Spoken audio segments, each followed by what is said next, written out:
2024 நடந்த ஒரு diploma level எக்ஸாமில் பார்த்தீங்கன்னா நம்ம ஒரு 50 கொஸ்டின் இதுக்கு முன்னாடி பார்த்துருப்போம். இதுக்கப்புறம் பார்த்தீங்கன்னா அந்த 51லேருந்து பேலன்ஸ் இருக்கிற 50 கொஸ்டின் பார்க்கலாம் வாங்க. சரியான இணைப்பு சொல் அப்படின்னு சொல்லிட்டு எங்கும் சூழ்ந்துள்ள அறியாமை இருள் நீங்கட்டும் டேஷ் தமிழ் மொழி மேன்மையுற்று உலகம் முழுவதும் சிறப்படைக சரியான இணைப்பு சொல் கண்டறிய அப்படின்னு சொல்லிட்டு கேட்டிருக்காங்க. ஆன்சர் பார்த்தீங்கன்னா அதனால் சரிங்களா. அதனால வந்து அதில் சேர்த்து நம்ம படித்து பார்த்தோன்னா கரெக்டான வந்து ஒரு ப்ரொனவுன்சியேஷன் வரும் சரிங்களா. இது 52வது கொஸ்டின் போய்க்கலாம். குரில் நெறில் மாற்றம் வந்து கேட்டிருக்காங்க சரிங்களா. பொலி போலி அப்படின்னு சொல்லிட்டு கேட்குறாங்க. பொலினா அழகு, அதாவது பொலிவுன்னு சொல்லிட்டு சொல்லுவாங்கல்ல. பொலிவுனா அழகு, போலினா டூப்ளிகேட், அது போலியா இருக்காங்க அப்படின்னு சொல்லுவாங்க சாயல் சரிங்களா. இது கரெக்டாக இருக்கு. அதுக்கடுத்து பார்த்தோன்னா குரில் நெறில் வேறுபாடு. பெரு பேரு, பெருனா பெரிய, பேருனா பெயர் சரிங்களா. சொற்களின் கூட்டப்பெயர்களை கண்டுபிடித்து எழுதுக சரிங்களா. பழக்குலை அப்படின்னா சரியான ஆன்சரு. இது கரெக்டாக வந்து எனக்கு சரியாக தெரியல, உங்களுக்கு தெரிஞ்சிருந்தா மறக்காம வந்து கமெண்ட் பண்ணுங்க சரிங்களா.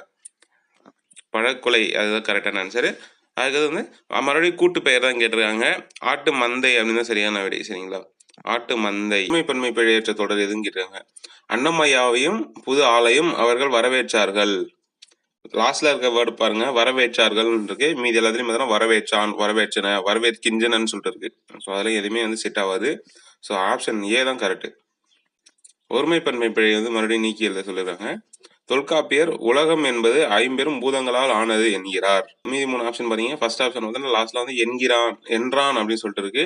அடுத்த ஆப்ஷன் பார்த்தீங்கன்னா என்பார். அது ஆப்ஷன் டி பார்த்தீங்கன்னா என்கிறது அப்படின்னு சொல்லிட்டு இருக்குது. அப்போ ஆப்ஷன் பி தான் கரெக்டு. மறுபடியும் பார்த்தீங்கன்னா ஒருமைப்பன்மை பிழையற்ற தொடர் கேட்டிருக்காங்க. ஆன்சர் பார்த்தீங்கன்னா கலிங்க வீரர்கள் ஒருவரை ஒருவர் முந்தி கொண்டு ஓடினர் சரிங்களா. ஆப்ஷன் ஏவை பாருங்க, ஓடினார்கள் அப்படின்னு இருக்கு. அதுக்கடுத்த ஆப்ஷன் ஓடினான் இருக்கு. ஆப்ஷன் டி பார்த்தீங்கன்னா ஓடியதுன்னு இருக்கு. ஆப்ஷன் ஏவும் பியும் பார்த்தீங்கன்னா கிட்டத்தட்ட வந்து சேமா இருக்கிற மாதிரி இருக்கு. ஆனால் வந்து ஆப்ஷன் ஏல பாருங்க, கலிங்க வீரர்கள் ஒருவரை ஒருவர் முந்தி கொண்டு ஓடினார்கள் அப்படின்னு சொல்லிட்டு தான் கரெக்டு. ஆனால் அதில் வந்து கலிங்க வீரர் சொல்லிட்டு ஒருத்தர் வந்து சொல்லியிருக்காங்க சரிங்களா. கீழே இருக்க ஆப்ஷன் பி பாருங்க, கலிங்க வீரர்கள் ஒருவரை ஒருவர் முந்தி கொண்டு ஓடினர் சரிங்களா. அது வந்து கரெக்டாக இருக்கு. மேலே வந்து கலிங்க வீரர்னு சொல்லிட்டாங்க சரிங்களா. அப்போ ஆப்ஷன் பி தான் கரெக்டு. அடுத்த கொஸ்டின் பார்க்கலாம் வாங்க. சொற்பொருள் பொறுத்துக்கன்னு கேட்டுருக்காங்க. வித்து அப்படின்னா விதை, கலை அப்படின்னா வேண்டாத செடி, ஈன அப்படின்னா பெற, நிலன் அப்படின்னா நிலம் சரிங்களா.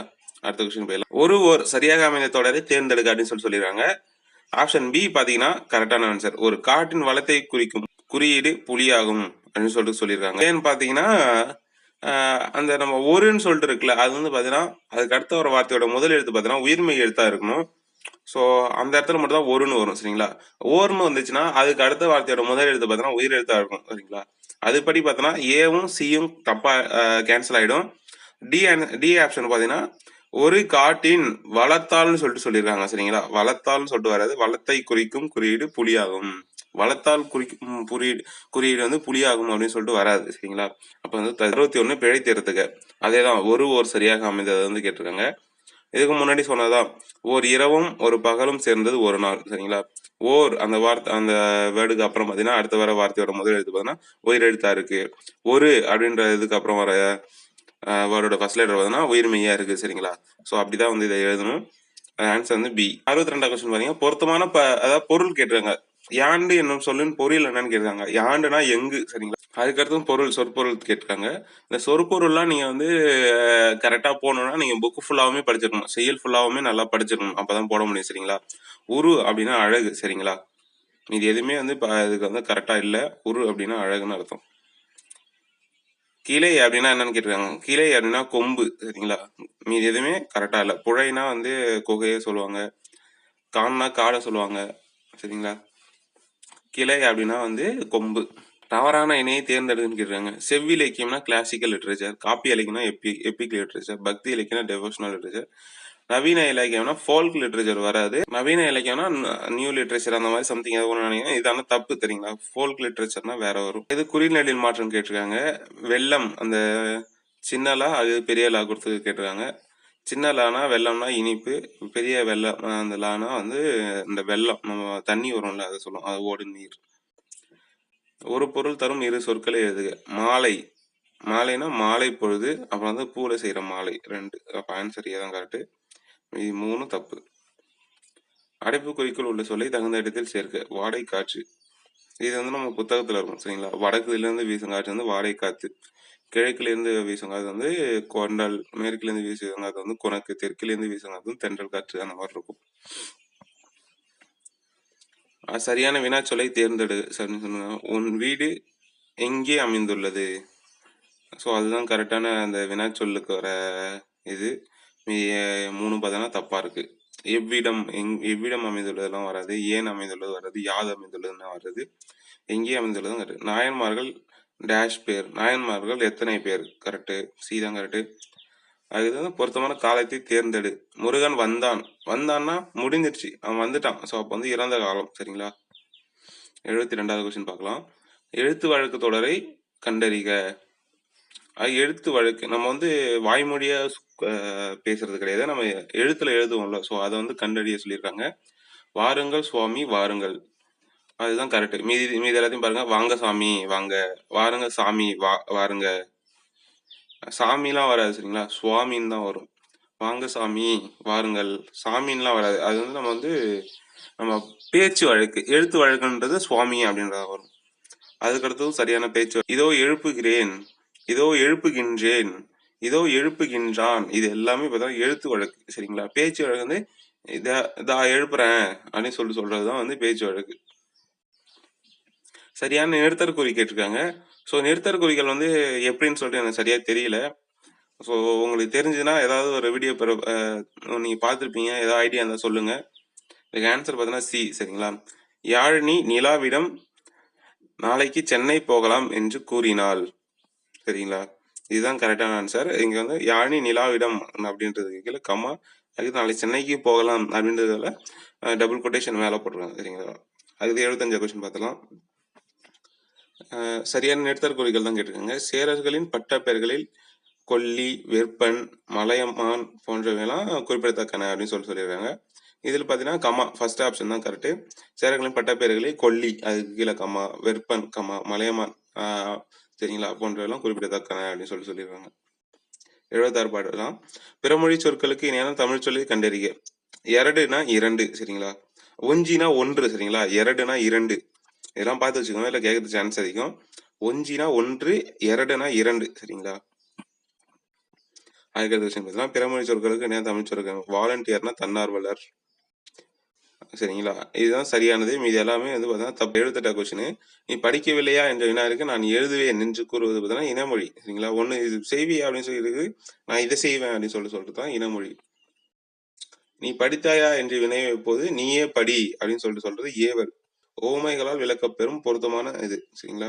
குஞ்சேரி யானை போர் கண்டால் எனக்கு திருக்குறள் கூறும் ஓமை பொருள் யாது அப்படின்னு சொல்லியிருக்காங்க.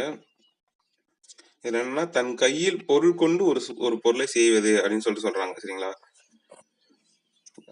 திருக்குறள் ஃபுல்லா வரும். குஞ்சேரி யானை போர் கண்டால் தன் கை தொன்றுண்டாக செய்வான் வினை அப்படின்னு சொல்லிட்டு வரும் சரிங்களா. இதுல வந்து தன் கையில் பொருள் கொண்டுதான் ஒரு செயலை செய்யணும், மற்றவங்கள கடன் வாங்கி எல்லாம் செய்யக்கூடாது அப்படின்னு சொல்லிட்டு திருவள்ளுவர் சொல்லியிருப்பாரு.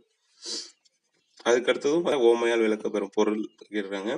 நடுவூரில் நச்சி மரம் பழுத்தற்று அப்படின்னா ஊரோட நடுவுல நச்சு மரம் வந்து பழுத்து காணப்பட்டது. ஸோ அப்போ வந்து ஆன்சர் டி தான் வந்து கரெக்ட் சரிங்களா. அதுக்கடுத்து பார்த்தீங்கன்னா ஓமை குறும் பொருள் தான் கேட்டிருக்காங்க. அகழ்வாரை தாங்கும் நிலம் போல அப்படின்னு சொல்றாங்க. நிலம் வந்து நம்ம என்ன பண்ணாலும் தாங்கிக்கும். ஸோ அதனால பொறுத்து கொள்ளுதல் அப்படின்னு தான் ஆன்சர் கரெக்ட். அதுக்கடுத்து கொஸ்டின் பார்க்கலாம். வாக்கிய அமைப்பினை கண்டறிய. கவிதா பாடம் படித்தாள். படித்தாள்னா என்னது, அவளா படிக்கிறா, தன்வினை சரிங்களா. விடைக்கேற்ற வினா அமைக்க. 6 அறிவுடைய மனிதர்களை உயர்திணை என்பர். யாரை உயர்திணை என்பர் சரிங்களா. ஸோ ஆன்சர் ஏ தான் கரெக்ட். எதுலாம் வராது. உயர்திணையும் மறுபெயர் என்ன அதெல்லாம் வராது. உயர்திணை வகைகள் வராது. ஸோ ஆன்சர் ஏ தான் கரெக்ட். யாரே உயர்திணை. 6 அறிவுடைய மனிதர்களை தான் உயர்திணை அப்படின்னு சொல்லுவாங்க. அகரவரிசை கேட்டிருக்காங்க. அகரவரிசை ஆல்ரெடி சொல்லியாச்சு. இதுக்கு ஆன்சர் வந்து பார்த்தீங்கன்னா சி தான் சரிங்களா. அகரவரிசை எப்படி அமைக்குன்னு சொல்லிட்டு முன்னாடி வீடியோ சொல்லியாச்சு. இருந்தாலும் நான் இப்போ சொல்லிடுறேன் பார்த்தீங்களா. ஃபர்ஸ்ட் வந்து உயிரெழுத்துல பார்க்கணும். இ அந்த மாதிரி வருதுல, அந்த சென்டென்ஸ் சொல்லி பார்த்துட்டு போகணும் ஃபர்ஸ்ட் லெட்டரை. சரி அது இல்லைங்கன்னா அதுக்கடுத்து கீழே உயிர்மை எழுத்து வருதுல்ல, கா கா கி கி. ஸோ அது பார்த்துட்டு போகணும். அதுக்கடுத்து தான் ஞா ஞா அந்த வரிசையில் பார்த்துட்டு போகணும். அது கீழே வரதெல்லாம் ஒன்று ஒன்றா அதுக்கு அடுத்தடுத்து பார்த்துட்டு போகணும் சரிங்களா. அப்படிதான் பார்த்துட்டு போய் எழுதணும். அடுத்து இருவினைகளின் பொருள் வேறுபாடு கேட்கலாம். பணிந்து, பணித்து. பணிந்துனா அடங்கி, சரிங்களா? பணித்தனா கட்டளையிடுறது, சரிங்களா? மறுபடியும் அகர வரிசை கேட்டிருக்காங்க. இது பாருங்க, ஆன்சர் டி கரெக்டு. தே, தை, சரிங்களா? அதுக்குத்தான் பூ வரும், அதுக்குத்தான் மா, அதாவது பா மாலாம் தாக்கு அப்புறம் தான் வரும், சரிங்களா? கா சா டா தா நா ப ம, சரிங்களா? அதுக்கப்புறம் தானே பா மாலாம் வருது தாக்கு அப்புறம். அப்படி தாலே வந்து பார்த்தீங்கன்னா எந்த இது ஃபர்ஸ்ட் இருக்குன்னு பார்த்தீங்கன்னா கா த தா தி தி து து தே தே, சரிங்களா? அதுக்கப்புறம் தான் தை வரும், சரிங்களா? அதனால தேனி அப்படின்றத ஃபர்ஸ்ட், அது தையல் அப்படின்றது தை செகண்ட், அதுக்கு வந்து பா மா வர்றதுக்குள்ள வேற எதுவும் கிடையாது. பூ, பூனை, அப்புறம் மா மான், சரிங்களா? அதான் கரெக்ட், சரிங்களா? அதுக்கடுத்து பார்த்தீங்கன்னா அகர வரிசை. இதுக்கு ஆன்சர் பார்த்தீங்கன்னா டி. இதே அதே மாதிரி தான் இதுவும் ஃபர்ஸ்ட் உயிர் எழுத்துல வந்து பார்த்தீங்கன்னா ஆ இருக்கு, அதுக்கடுத்து பார்த்தீங்கன்னா பா இருக்குது, ம, அதுக்கடுத்து மா இருக்கு, சரிங்களா? மாக்கு அடுத்து தான் மா வரும், அதனால வந்து மனிதனுக்கு அப்புறம் மாணவன், சரிங்களா? இது நட என்னும் வேறு சொல்லி வினைமுற்றாக தேர்ந்தெடு. நட என்னும் வேறு சொல்லோட வினைமுற்று என்னன்னா நடந்தான். நடத்தலாம் தொழிற்பெயர், சரிங்களா? நடந்தான் அப்படின்னு தான் கரெக்ட். வேறு சொல்லின் வினையாளனையும் பெயர் இருக்காங்க. பொறு அப்படின்னா பொறுத்தார், பொறுத்தார் அப்படி வினையாளனையும் பெயர். வேறு சொல்லின் தொழிற்பெயர் காணுங்க, அது தொழிற்பெயர் கேட்கிறாங்க. கொடு அப்படின்னா கொடுத்தல். சாந்தம் என்பது எதிர்ச்சொல் பார்த்தீங்கன்னா கோபம். மீது எல்லாமே பார்த்தா அன்பு, அமைதி, கருணை இதெல்லாம் வருது. சாந்தம் என்பது எதிர்ச்சொல். சாந்தம்னா அமைதியா இருக்கிறது, அதோட எதிர்ச்சொல்னா கோபமா இருக்கிறது. பீடு என்னும் சொல்லின் எதிர்பெயர் இழிவு. பீடுனா சிறப்பு, சரிங்களா? அதோட எதிர்ச்சொல் தான் இழிவு. மூச்சடக்கி என்னும் சொல்லை பிரித்து எழுத கிடைப்பது மூச்சு கூட்டல் அடக்கி, சரிங்களா? மூச்சடக்கி, அந்த மூச்சு கூட்டல் அடக்கி தான் அந்த சூவும் ஆவும் உயிர்மேல் உடல் வந்து ஒன்றுவது இயல்பே என்னும் விதிப்படி பார்த்தீங்கன்னா மூச்சடக்கி அப்படின்னு சொல்லிட்டு மாறி இருக்கும். செம்பயிர், அது வந்து பார்த்தீங்கன்னா செம்மை கூட்டல் பயிர், அந்த மை விகுதி கெட்டுரும். ஈறுபோதல் விதிப்படி பார்த்தீங்கன்னா மை விகுதி கெட்டு, அது இயல்பெனும் விதிப்படி பார்த்தீங்கன்னா ஒன்னா இணைஞ்சு செம்பயிர் அப்படின்னு சொல்லிட்டு வந்துடும். அதுக்கடுத்து பார்த்தீங்கன்னா பிரித்து எழுதுக. பிரித்து எழுதுகவே பிரித்து எழுதுக அப்படின்னு சொல்லிட்டு கேட்டிருக்காங்க. பிரித்து எழுதுக அப்படின்றது பார்த்தீங்கன்னா பிரித்து கூட்டல் எழுதுகன்னு வரும். அது எப்படி வரும் பார்த்தீங்கன்னா அந்த தூ அப்படின்றதுல வந்து உகரம் லாஸ்ட்ல கெட்டுரும், சரிங்களா? அந்த இத்து கூட்டல் ஊ அப்படிதானே தூன்னு மாறும். ஸோ அதுல இருக்க வந்து உகரம் கெட்டுரும். அப்புறம் வந்து பிரி பிரி, அப்புறம் இத்து இத்து அப்படின்னு சொல்லிட்டு இருக்கும். அப்புறம் அந்த இத்து வந்து அந்த ஏ கூட வந்து உடல் மேல் உயிர் வந்து ஒன்றது இயல்பு அப்படின்னு விதிப்படி பார்த்தீங்கன்னா அது வந்து தேவா மாதிரி பிரித்து எழுதுக அப்படின்னு சொல்லிட்டு சேர்ந்து புணரும், சரிங்களா? ஆன்சர் பி தான் கரெக்ட். ஆங்கில சொல்லுக்கு நேரான தமிழ் சொல் கேட்டிருக்காங்க. கிராஃப்ட்ஸ் அப்படின்னா கைவினை பொருட்கள், சரிங்களா? இது எல்லாமே பார்த்தீங்கன்னா தப்பு தப்பா இருக்கு. ஸோ அப்போ அதுதான் ஆன்சர் கரெக்ட். கலைச்சொல் கேட்டிருக்காங்க. வாட்ஸ்அப்னா புலனம், இதெல்லாம் புத்தகத்துல இருக்கு. சந்திப்பிழையற்ற தொடர் கேட்டிருக்காங்க. பாலை குடித்து விட்டு பள்ளிக்கு புறப்பட்டால். ஆன்சர்ஸ் ஏ தான் கரெக்ட். பாலை இரண்டாம் வேற்றுமை இது வருதா, ஸோ பாலை ஐ வருதா, அதுக்கப்புறம் பார்த்தீங்கன்னா வல்லினம் மிகும், சரிங்களா? குடித்து விட்டு பள்ளிக்கு புறப்பட்டான். கசதப 3 வல்லினம் மிகும் சொல்லிட்டு ஒரு இது இருக்குல்ல, ஸோ அதுக்கு முன்னாடி பார்த்தோன்னா குடித்து விட்டு அந்த இப்பு வந்து வருது, சரிங்களா? அப்போ ஆன்சர் ஏ தான் கரெக்ட். லாஸ்ட் கொஸ்டின், மரபு பிழைகளை நீக்கி எழுதுக. ஆன்சர் பார்த்தீங்கன்னா சி கொடுத்தாங்க. மரத்தில் குயில் கூவி கொண்டிருந்தது. இது எல்லாமே தப்பு, ஏன்னா கரைந்து வராது, அலறி வராது, கத்தி வராது, சரிங்களா? அப்போ ஆன்சர் சி தான் கரெக்ட், சரிங்களா? இன்னைக்கு நம்ம ஒரு 100 கொஸ்டின் பார்த்துருக்கோம். இதுக்கப்புறம் அடுத்த பார்ட்ஸ்ல பார்த்தீங்கன்னா ஒரு 100 கொஸ்டின் வேற கொஸ்டின் பேப்பர்லேருந்து பார்க்கலாம், சரிங்களா? இந்த மாதிரி டிஎன்பிசி ரிலேட்டடான வீடியோ நீங்கள் தெரிஞ்சுக்கணும்னா மறக்காமல் நம்மளோட சேனலை வந்து சப்ஸ்கிரைப் பண்ணி வச்சுக்கோங்க. உங்களுக்கு ரொம்பவே யூஸ்ஃபுல்லாக இருக்கும். ஸோ இதே போல் இன்னொரு வீடியோவில் பார்க்கலாம். டாடா பாய் பாய்.